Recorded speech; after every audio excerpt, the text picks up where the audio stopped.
O filme de Five Nights at Freddy's é um dos filmes de terror mais aguardados do ano. Eu acho que o filme mais aguardado do ano finalmente chegou. Eu acabei de voltar do cinema e quero falar com vocês sobre as diferenças entre a história do filme e a história dos jogos. Eu acabei de gravar uma review sem spoilers, então pra quem não quiser spoilers, clica no link que tá aqui na descrição, porque nesse vídeo eu vou falar tudo que acontece no filme, então tem spoiler pra caramba, tá? Eu vou contar do começo ao final do filme. Se você não assistiu, se você não quer spoiler, pelo amor de Deus, sai desse vídeo agora e volta depois que assistiu o filme. Ok? Você está ciente disso e quer continuar? Vambora. Oi, eu sou a Aline Lauksen e eu conheci a história completa de Five Nights at Freddy's recentemente assistindo um documentário do Core de quase 4 horas. Eu assisti ele justamente pra me preparar pra assistir o filme e saber bem o que esperar. Antes disso, eu só conhecia a gameplay mesmo dos jogos sem nunca ter prestado muita atenção na lore. Eu tô falando isso pra que vocês entendam qual é o meu conhecimento de Five Nights, de toda a história e qual comparação eu vou estar fazendo. Eu vou comparar a história do filme com a história dos jogos que foi passada lá pelo Core, beleza? E de novo, gente, eu não consigo avisar o suficiente, tem spoiler, não vem reclamar depois. A maior diferença que eu senti que eles fizeram aqui foi o fato do Mike, que é o protagonista do filme e também a protagonista do primeiro jogo, que é o segurança noturna e tudo mais. Ele é o Mike, realmente, mas ele não é o Michael Afton, filho do William Afton. Ele é só um Mike, não é aquele Mike. E eles brincam com essa expectativa da gente, porque ele tem um irmão que morreu e ele se sente culpado pela morte do irmão, e ele tem uma irmãzinha mais nova que ainda não existia na época do irmão dele. A história é exatamente igual a do Michael, porém, esse Michael teve pais presentes que amavam muito ele, o irmão dele, na verdade, foi sequestrado e ele se sente culpado pelo sequestro do irmão. E a irmãzinha dele não é Elizabeth, graças a Deus, porque a gente sabe bem o que acontece com essa pobre coitada, né? Bom, a semelhança tá que o culpado pela morte do irmão dele foi o William Afton, que foi quem sequestrou ele e o levou. Isso meio que sai do modus operandi dele, né? Porque geralmente ele pegava as crianças que estavam lá no Freddy Fazbear's Pizza ou em algum restaurante dele, e dessa vez ele só catou uma criança aleatória num parque. Mas ok. Essa é uma mudança bem significativa, pelo menos pra mim, porque eu tava muito ansiosa em ver como o filme ia tratar o fato do protagonista ser o filho do serial killer que começou tudo, que foi quem matou as crianças, e é por causa dele que a alma delas entrou nos bonecos e tudo mais, mas não teve isso, então corta toda essa parte que eu tava esperando. Foi uma belíssima quebra de expectativa que, poxa, eu preferia que ele fosse Michael Afton, mas até que funciona da forma como foi, né? Eu não tô aqui pra falar se o filme é bom ou não, eu falei sobre isso na minha review sem spoilers. Resumindo, eu gostei do filme, eu só quero falar mesmo e discutir sobre as diferenças aqui. Aqui a gente tem a personagem da Vanessa, que é aquela policial, e ela é quem é a filha do William Afton, e entre você e eu que já assistimos o filme, você ficou surpreso? Chegou um momento da trama que, como ela era muito defensiva dos animatronics e tudo mais, eu achei que ela era uma irmã de alguma das crianças que possuía e ela tá tentando proteger e tal. Mas depois de um tempo, eu fiquei, ela vai ser a filha do William, não vai? E era. E ok, tamo aí então. Pelo menos eles colocaram na trama o fato de que o William Afton tinha um filho que ainda tava vivo e tal. Mas eu acho que ter feito ser a Vanessa tirou muito peso, porque assim, ela sabia que o pai dela era o serial killer que fez todas aquelas coisas. O pai dela tava vivo, ela sabia onde o pai dela tava e ela nunca denunciou nem nada. E ela ainda virou policial. Parece que faltou muita explicação pra isso funcionar. No filme eles pincelam isso, né? O Mike fala com ela, ele pede pra ela ir junto na Freddy Fazbear's Pizza pra ajudar ele a derrotar o William Afton. E ela não quer ir, ele fala, ele te traumatizou muito, né? Mas assim, até aí, terça-feira, né? Claro que ele traumatizou, ele é um serial killer. Agora, qual é o motivo dela nunca ter denunciado ele? Eu até esqueci de comentar isso no meu vídeo de review, mas eu acho que essa personagem da Vanessa é o ponto mais fraco do filme. Porque ela não tem justificativa, não faz sentido. Ela nunca foi direta quando ela falou com o Mike sobre as coisas. Ela falou assim, eu tentei te avisar, do meu jeito, mas eu tentei. O seu jeito foi não falar nada. Ela acha que é o mestre dos magos, ela fala sem falar. E aí ela acha que o Mike tem bola de cristal pra adivinhar o que ela quis dizer. Eu achei, então assim, não é que a personagem seja ruim, mas o fato da gente não entender por que ela faz o que faz dela uma personagem fraca. Fora que eles jogaram fora todo o peso da relação do Mike com o William aqui. Como vocês sabem, no jogo, o Mike, ele foi responsável pela morte do irmãozinho, porque pra zoar o garoto, ele enfiou a cabeça do menininho dentro da boca do Fred. E aí, o Fred fechou a boca e matou o menino. Ele não morre na hora, ele sobrevive por um pouco tempo, mas ele morre depois por causa disso. Isso foi conhecido como a mordida de 87. Mas não temos isso aqui, não. Isso criou um peso de que o Mike se sentia culpado. Anos depois, ele tem a irmãzinha dele, a Elizabeth, e ela também é assassinada brutalmente por causa de um dos animatronics. Na verdade, por causa do pai dela, que criou um tipo diferente de animatronic que sequestrava as crianças, colocava dentro deles, tinha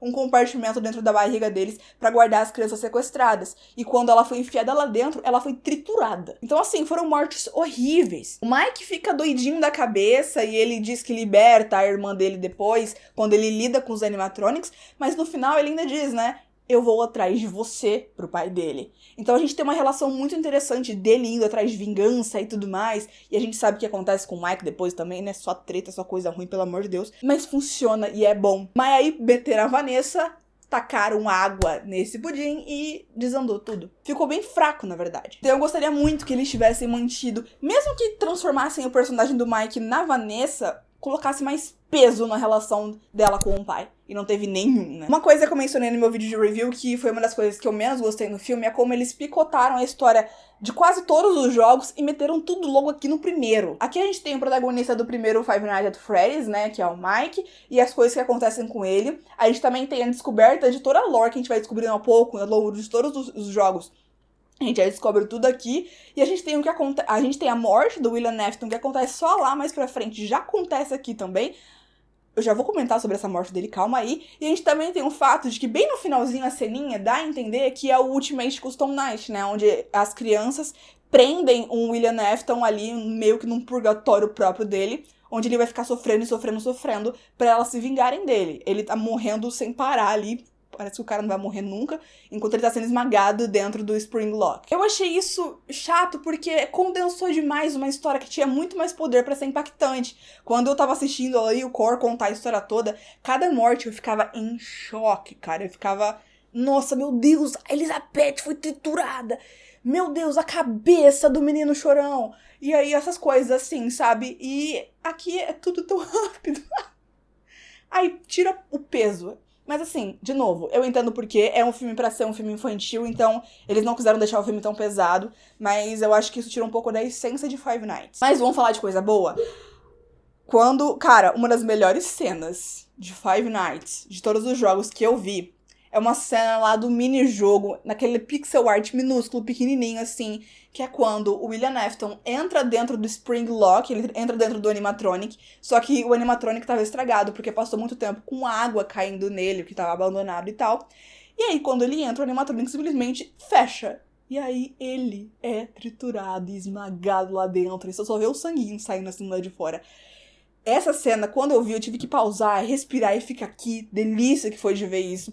E quando aconteceu isso no filme lá, que o Cupcake morde a roupa dele e a roupa dele começa a dar mau funcionamento, e aí a primeira trava entra dentro do estômago dele, eu fiquei, eu não acredito que eles vão fazer isso. Eu fiquei em choque, tava todo mundo em choque no cinema. O cara na minha frente tava tipo assim, meu Deus, com a mão na cabeça, todo mundo tava louco.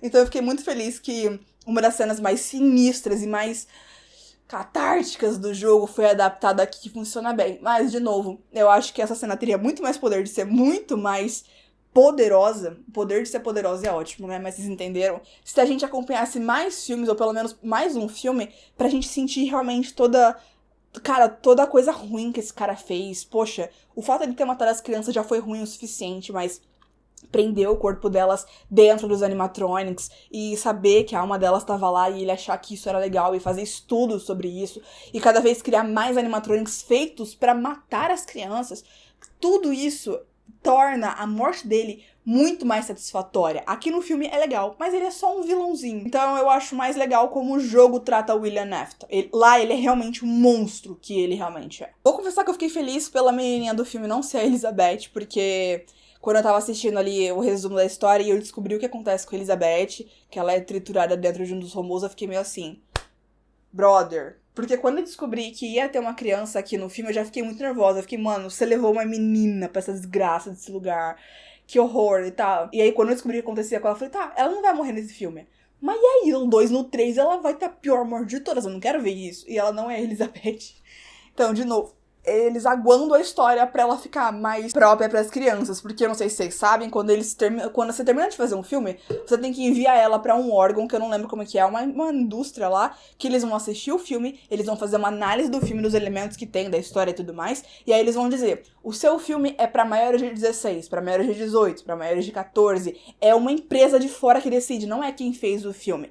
E se você fizer um filme que tem muito sangue, muita violência, que é muito pesado, eles vão meter lá pra maiores de 16, meu filho, você tá lascado. Porque Ainda mais Five Nights at Freddy's, a fanbase é muito infantil, é muita criança que gosta. E se a idade do filme fosse muito alta e esses fãs não pudessem ir assistir, eles estavam ferrados, eles iam perder milhões na bilheteria. Então eles tiveram que pisar muito no freio, diminuir muito, aguar bastante, botar bastante açúcar ali, pra que não tivesse esse perigo. Também, assim, se eles fizessem um filme e desse pra maior de 16, e eles tivessem que picotar esse filme, cortar um monte de cena pra ele caber no 14, ia ficar uma desgraça. Então eu acho que eles apostaram no seguro, que é de fazer o filme realmente bem mais basiquinho, pra ter certeza que ele iria pegar uma idade mais baixa pra alcançar o público que ele queria. Errado, não tá. Enfim, você aí que é fã de Five Nights ou que conheceu a história recentemente também, que nem eu, deixa aqui embaixo quais diferenças você notou entre as histórias, o que você achou, se você curtiu a diferença ou se preferia a versão original. Lembrando que a história de Five Nights eu conheço é pelo documentário do Core, então se você aí é um fã super hardcore de Five Nights at Freddy's, sem hate, pelo amor de Deus, tá? Eu já falei um pouco sobre esse jogo algumas outras vezes e veio uma gente muito, assim, com comentários pesados, tá? Aqui não tem espaço pra isso. Se tacarem hate nos comentários, eu só vou apagar e bloquear você do canal. Simplesmente assim. Dá a sua opinião. Todo mundo aqui é bem-vindo pra falar o que pensa, sem ofender o coleguinha, tá bom? Vai ser ótimo saber o que vocês acham. Quem conhece a história, porque jogou todos os jogos, porque leu os livros, tô louca pra ouvir mais sobre vocês. Eu só conheço por causa de um documentário. Então, não sei tanto quanto vocês, vai ser ótimo saber mais os detalhes. Se você gosta de terror, se inscreve aqui no canal, porque a gente fala sobre isso toda semana. E vocês são muito bem-vindos a se juntar na aula secreta. Por enquanto é isso, muito obrigada pela sua companhia e eu te vejo no próximo vídeo.